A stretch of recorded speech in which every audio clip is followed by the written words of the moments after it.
warahmatullahi wabarakatuh. Saya Nurun Nafiah, NIM 159 akan mempresentasikan proposal bisnis saya. Saya di sini ingin mendirikan usaha dengan bisnis, yaitu coklat kacang atau kue kacang dengan coklat.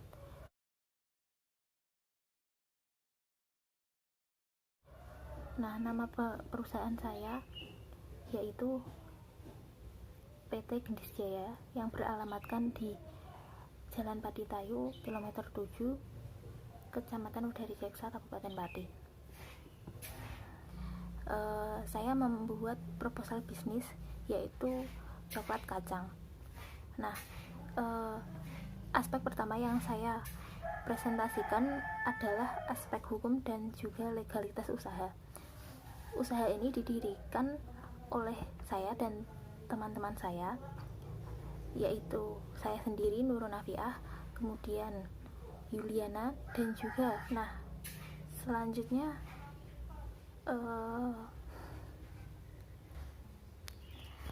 PT ini berdiri dengan badan hukum yaitu Perseroan Terbatas atau PT, dan tanda daftar perusahaan usaha kami sudah terdaftar di Dinas Perindustrian dan juga Perdagangan Kota Pati sesuai dengan Undang-Undang Nomor 3 Tahun 1982, yang mana wajib daftar perusahaan adalah setiap bentuk badan usaha yang menjalankan setiap usaha yang bersifat tetap dan terus-menerus. Sebagai badan usaha, perusahaan kami juga mempunyai NPWP, yaitu nomor pokok wajib pajak yang sudah kami daftarkan di Direktorat Pajak Kabupaten Pati.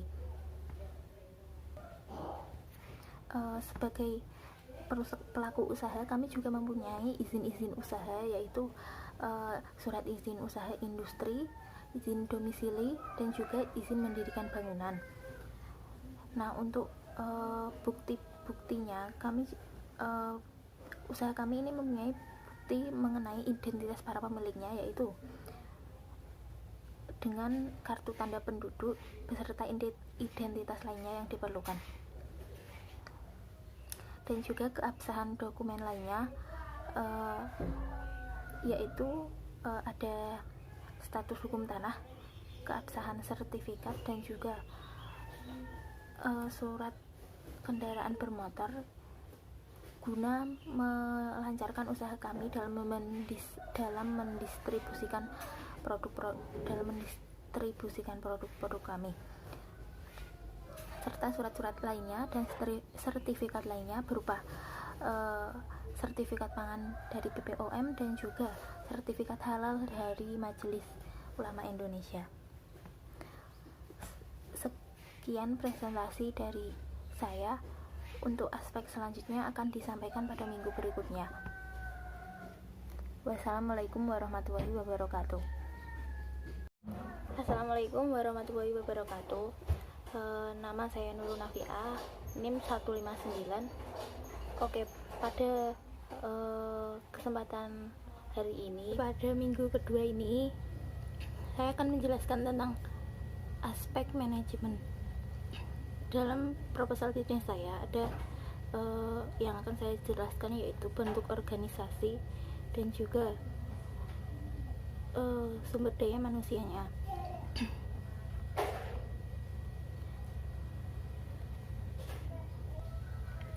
Aspek manajemen yang pertama yaitu bentuk organisasi. Bentuk organisasi pada perusahaan yang akan saya buat yaitu bentuk PT, dan perusahaan kami memiliki tujuan yaitu untuk memenuhi kebutuhan konsumen, untuk mendapatkan camilan yang sehat dan juga inovatif. Karena perusahaan kami ini berbentuk formal, maka kegiatan yang dilakukan dan juga strukturnya itu tersusun secara tegas dan terkoordinasi, yang mana pada bagian-bagian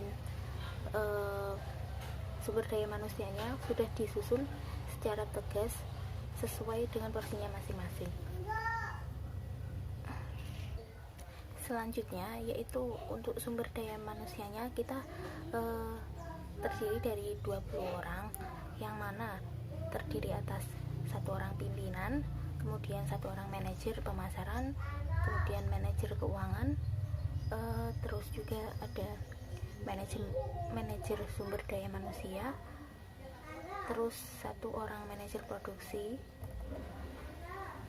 2 staf pemasaran, 1 orang staf keuangan, 1 staf sumber daya manusia, terus 5 orang produksi, dan juga 1 orang driver. Nah, dalam untuk staf produksi kita kan menggunakan manajemen yang mana setiap ada pesanan datang baru kita akan membuat itu produk kita sesuai dengan pesanan konsumen, dan juga kita juga akan membuat toko offline-nya juga. Karena kita masih membuka PT ini dalam pemasarannya masih dalam bentuk online, maka untuk jika kita akan membuka kedai atau toko secara offline, maka nanti kita akan mencari lagi sumber daya manusia untuk sebagai pelayan di toko dan juga sebagai kasir. Dan kita saat ini dengan staf 20 orang itu sudah mencukupi untuk membuat pesanan dari para pelanggan, dan juga 2 orang driver yang mana nanti akan mengantarkan pesanan kepada kurir langganan kita untuk dikirimkan kepada pelanggan nantinya. Yang selanjutnya yaitu aspek manajemen produksi kita. Produksi kita biasanya kan sesuai pesanan.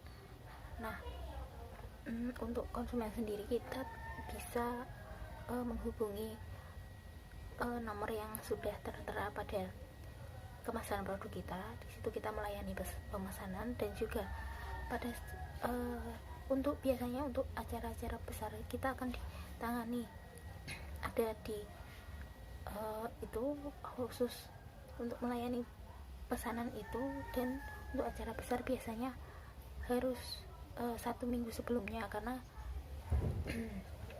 untuk membackup kebutuhan kita nantinya, seperti itu.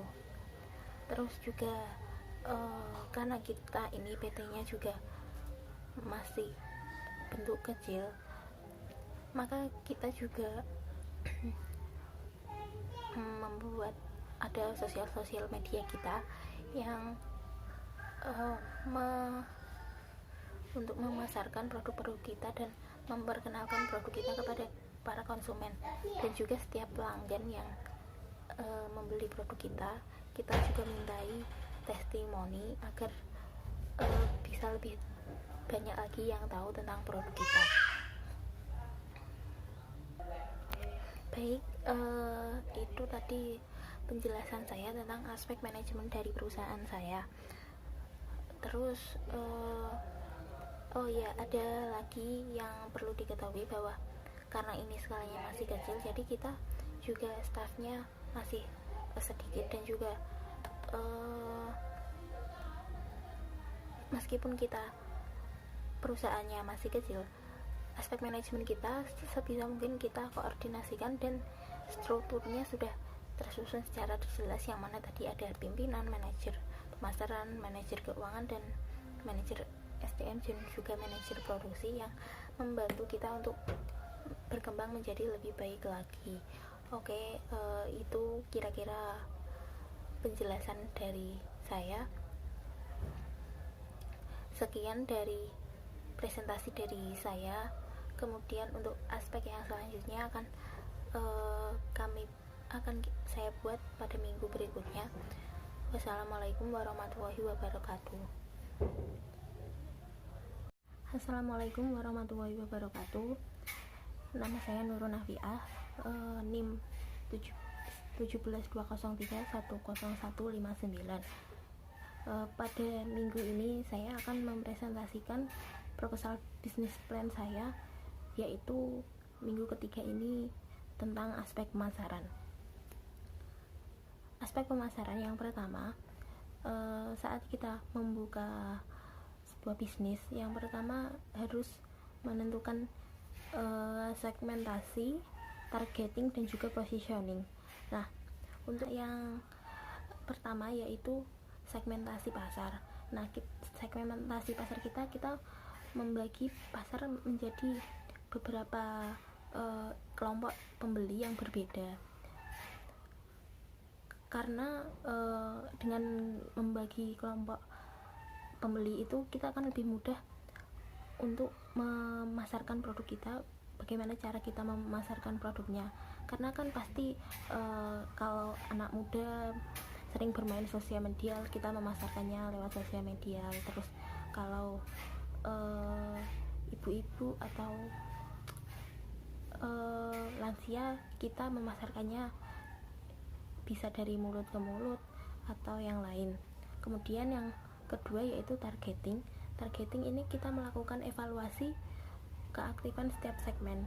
Nah, kemudian memilih satu atau lebih segmen pasar untuk dilayani.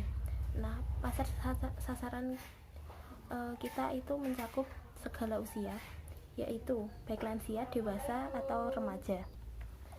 Kemudian yang ketiga yaitu positioning atau penentuan posisi pasar. Ini dilakukan setelah menentukan segmen yang akan dimasuki. Karena kita segmennya mencakup segala usia, berhubung produk kita adalah kue kering yaitu coklat kacang, maka bisa masuk di segala usia. Kemudian strategi yang saya pakai adalah strategi bauran pemasaran atau marketing mix, yaitu melalui strategi produk, strategi harga, strategi lokasi, dan juga strategi promosi.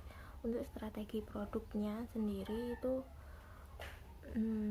karena kita memilih kue coklat kacang karena kan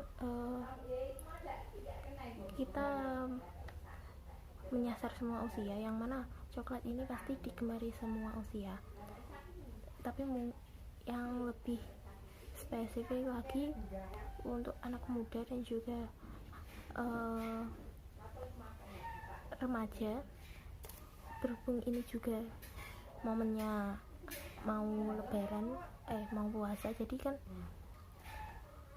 makanan ini cocok untuk dinikmati. Kita untuk produk coklat kacangnya sendiri hanya satu varian, yaitu coklat original. Karena memang biasanya yang mencari itu pasti kalau coklat kacang kan mesti coklatnya original. Kalau untuk coklat yang berasa itu mungkin kayak ekspektasi dari pembeli itu akan kurang, karena biasanya kan coklat identik dengan coklat original atau yang berwarna coklat, itu bukan yang coklatnya warna-warni. Sama yaitu strategi produk, yaitu produk yang kami tawarkan yaitu coklat kacang yang menjadi ikonik itu coklatnya, karena memang kita sasarannya semua usia, jadi kita memakai coklat dan juga kacang-kacang kan biasanya dinikmati oleh, biasanya kalau anak muda tidak terlalu suka, jadi kita mengkombinasikan dengan coklat, jadi bisa masuk ke segala usia. Kemudian merek produk kami ialah kue coklat kacang gendis.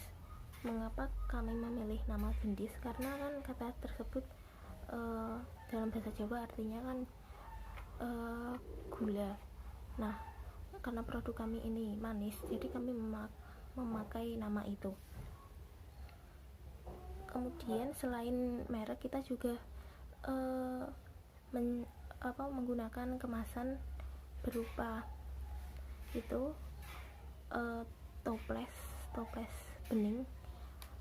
Nah, itu terus juga dalam produk kami juga menyertakan BPOM RI dan juga label halal.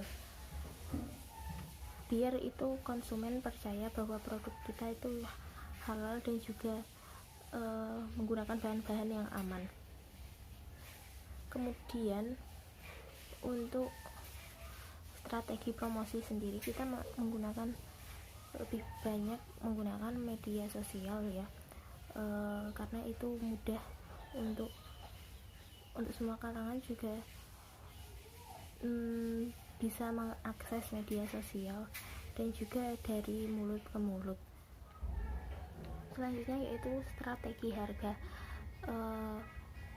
Harga ini merupakan aspek yang sangat penting ya, karena biasanya kan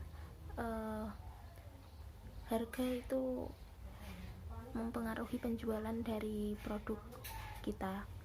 Nah, kalau harganya terjangkau kan dan juga rasanya enak, pasti pelanggan tertarik untuk membeli produk kita. Nah, untuk harga sendiri itu kami untuk satu toples itu kita membandrol dengan harga 35.000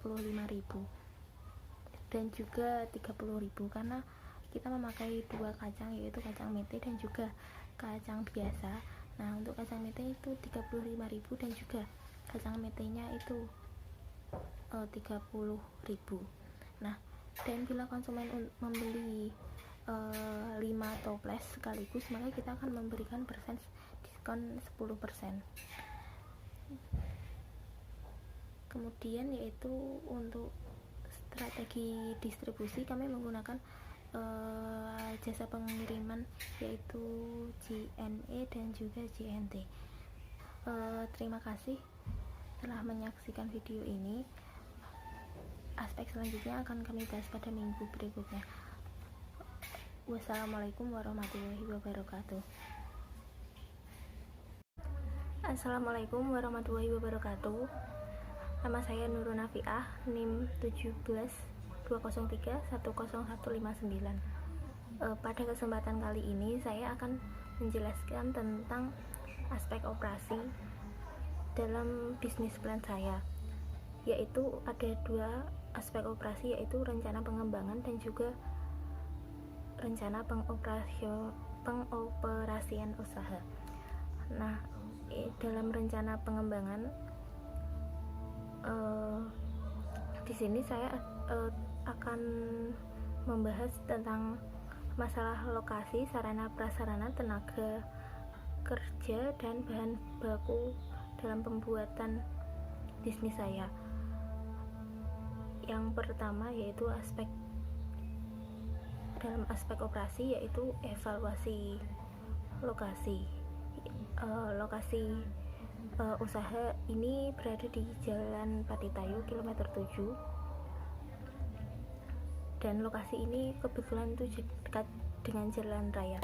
Cuman untuk kendalanya itu agak jauh dari pasar, jadi untuk pembelian bahan baku membutuhkan sedikit waktu untuk sampai ke pasar. Nah, kemudian sarana prasarana dalam usaha ini yaitu yang dibutuhkan untuk pembuatan coklat kacang, yaitu panci untuk mengetim coklat, kemudian oven untuk mengoven kacang yang digunakan untuk coklat itu, kemudian teflon untuk mencampur coklatnya dengan margarin, loyang, kompor gas, dan kendaraan. Nah, untuk kendaraan ini untuk pendistribusian itu coklat kacang yang kita produksi. Kemudian untuk prasarananya yaitu kami menggunakan rumah masih, karena penjualan kami sistemnya online, jadi kita belum ada tokonya. Rumah dengan luas 500 meter persegi dan kami gunakan sebagai kantor dan juga dapur pembuatan. Untuk tenaga kerja kami menggunakan 20, kami mempunyai 20 orang staff, yang mana semuanya merupakan membantu kami dalam produksi dan juga pendistribusian hasil produksi. Kemudian yang terakhir yaitu bahan baku yang dibutuhkan untuk kegiatan usaha ini, yaitu margarin, gula, coklat, kacang tanah, dan kacang mete dalam pembuatan coklat kacangnya. Kemudian untuk pendistribusian kami menggunakan kendaraan itu 1 buah mobil dan juga dua motor. Kemudian yang kedua yaitu rencana pengoperasian usaha. Dalam mengoperasikan usaha ini ada 3 hal, yaitu proses pengoperasi usaha, kebutuhan bahan operasi, dan juga kegiatan perawatan mesin. Proses operasi usaha ini meliputi rencana produksi, penjualan, rencana persediaan produk, penjadwalan tenaga kerja, dan juga penggajian, serta pengawasan kualitas dan pengawasan biaya penjualan dan pemesanan. Kemudian untuk kebutuhan bahan operasi ini dikelola oleh masing-masing departemen. Kan kita telah membuat departemen untuk mengelola pemesanan dan juga pencatatan bahan baku yang dibutuhkan apa saja, meliputi pendanaan, jumlah produk, dan kegiatan pemasaran nanti akan dikelola oleh masing-masing tenaga kerja yang telah ditunjuk.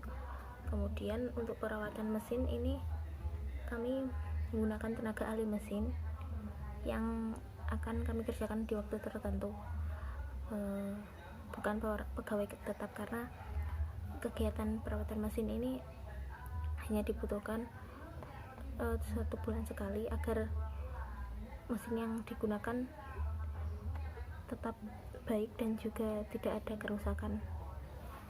Misalnya seperti oven, kompor gas, dan juga kendaraan yang digunakan untuk pendistribusian hasil produksi.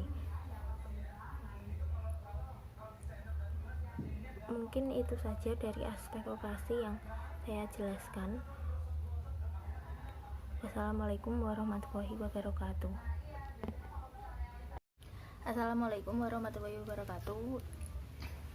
Nama saya Nurul Nafiah, NIM 17203100159. Pada kesempatan kali ini saya akan menjelaskan tentang aspek sumber daya manusia. Dalam bisnis ini kami memperkerjakan 20 tenaga kerja, yang mana terdiri dari 8 staff, 2 driver, dan juga 10 orang staf produksi. Nah, dari karyawan ini saya semuanya hampir staf produksi yang saya miliki itu merupakan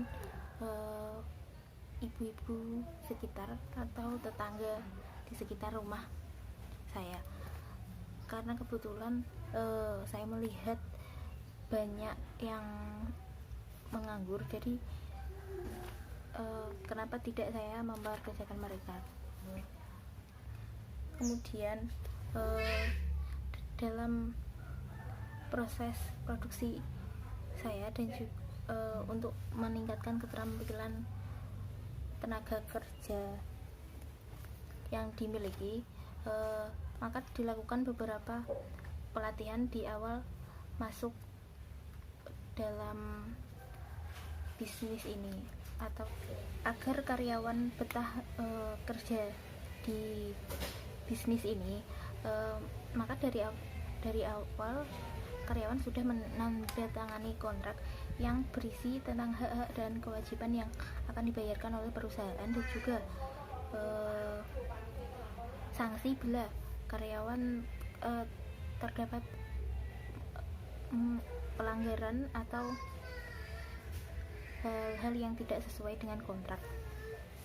Nah, kemudian juga apabila karyawan dapat menyelesaikan pesanan yang sudah diterima, maka di bulan berikutnya akan mendapatkan bonus yang akan diberikan perusahaan sesuai dengan apa yang karyawan peroleh dan telah dilakukan pada bulan sebelumnya.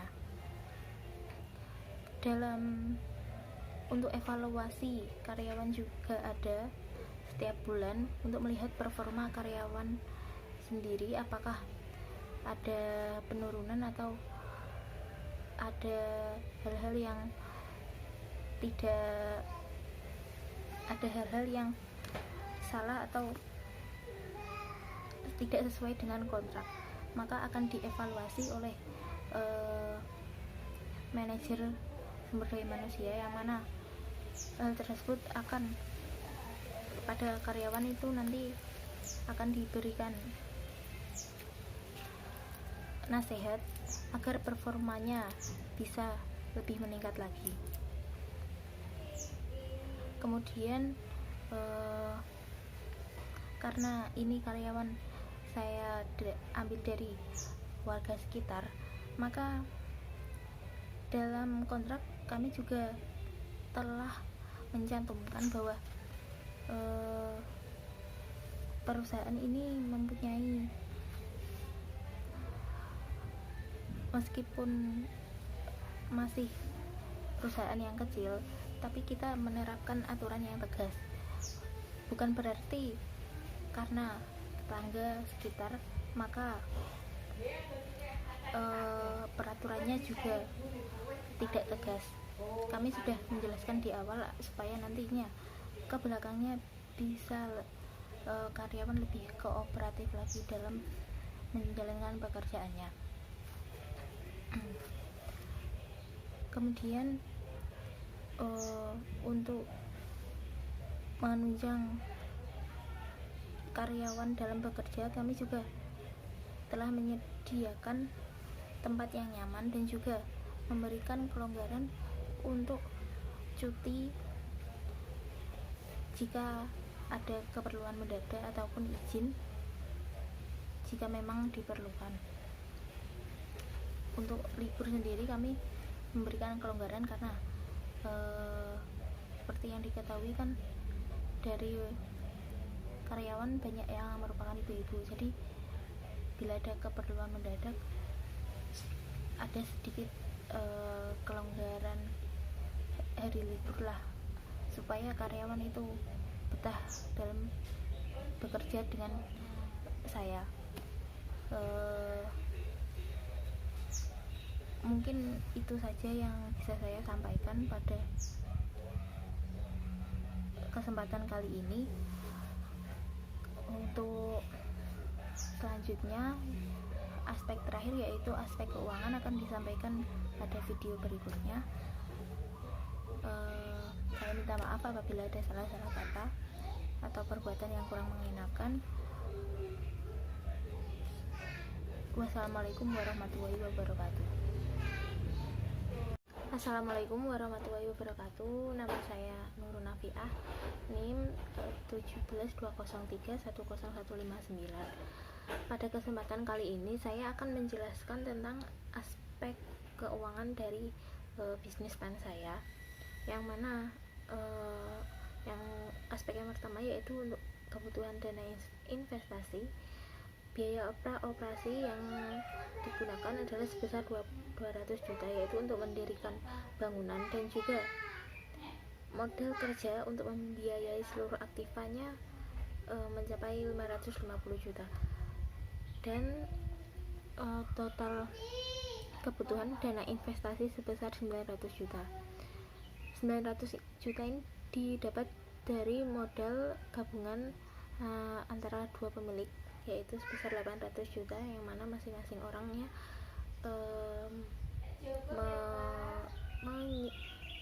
memberi modal 50%, yaitu 400 juta. Kemudian untuk rencana kebutuhan dananya yaitu terbagi menjadi dua, yaitu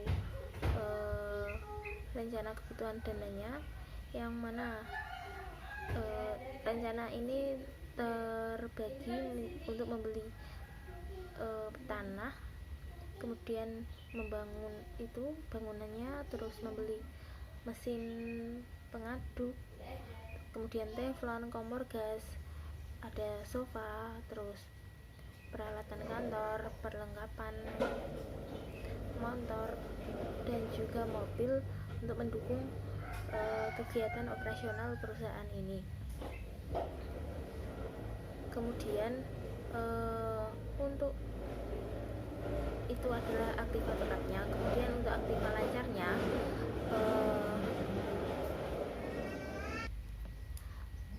untuk aktiva lancar itu ada berupa kas, bahan baku, dan juga bahan pelengkap, yang mana jumlahnya mencapai 550 juta.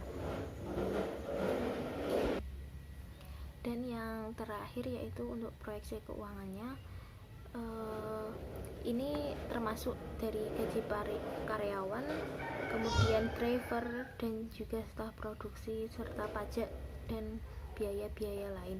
Untuk lebih lengkapnya bisa dibaca dalam proposal business plan yang akan saya lampirkan.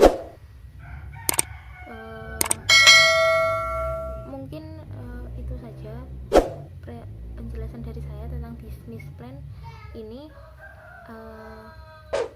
Untuk lebih jelasnya dan lebih detailnya akan bisa dibaca dalam laporannya. Apabila ada salah kata ataupun perbuatan yang kurang berkenan, mohon dimaafkan. Wassalamualaikum warahmatullahi wabarakatuh.